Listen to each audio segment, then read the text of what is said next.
A more than solid 68. We're going to get to the driver in just a second, but let's start with what we were just talking about, Bryson. You felt like the conditions changed almost entirely and very quickly. Where did it happen and how did it affect you? Well, I felt like after I made birdie on 10 and we started turning the corner, the wind just started to intensify. Tried to hit a cut on 11, it didn't cut, and I'm like, that's a little different. So it played really difficult out there on that back nine in the little corner. Some very difficult tee shots, but I was lucky enough to get it in and shoot 2 under. Happy to be under par to major. We know you're strong, we know you're powerful, we can make jokes about it, but in this case, the driver. Yeah. Take us through what actually happened. Well, you know what's crazy? You look at it. I essentially hit the driver on 7, and I'm like, that didn't feel right, and the ball went the complete opposite direction than I thought it was going to go. It spun a little weird.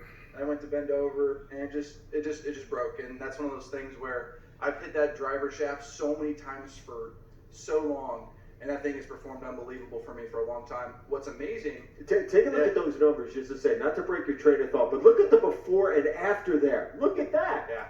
I don't know. There's a couple holes I hit some pretty good drives on. I don't know. It was.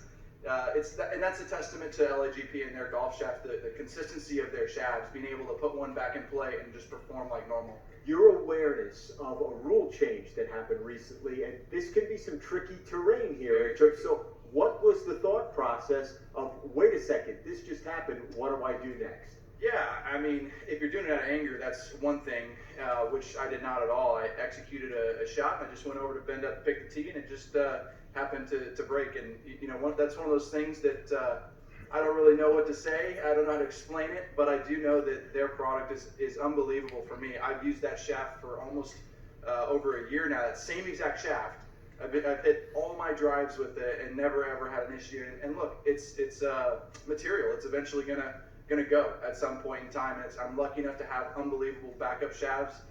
Again, the consistency of those shafts are amazing, so I was able to stick it right back in play and play amazing golf. Well, we often hear 90% of what counts is how you react to things. Let's take a look, because you reacted very, very well. Let's go through a few highlights here of the opening round 68. Start out at 9. Yeah, amazing. I just hit a great putt.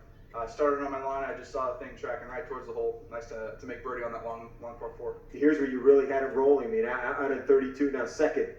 13. Yeah, this is a difficult shot. The wind was pumping right into the wind, and I was able to just chip 7 iron, and it fed it right in there perfectly next to the hole. And man, at that point, I was like, let's keep it rolling and see if I can get to 5-6. And fortunately, I had a couple hiccups. Hit one in Narnia on the next hole. We heard you say that, actually. I couldn't believe you found Narnia. That was impressive. Yeah, right. But I was, fortunate enough to stay strong in those last 3 holes and finish it off good. I'd be remiss simply because we're on the West Coast and it's dinner time. What are you going to have now? What's the meal entail? Steak and potatoes for sure. I got to have something like that. I'm looking forward to it. Oh, ounces on the steak? Oh, probably 10, hopefully. All right. Gotta eat. I appreciate the time, and well done on the 68, Bryson. Well done.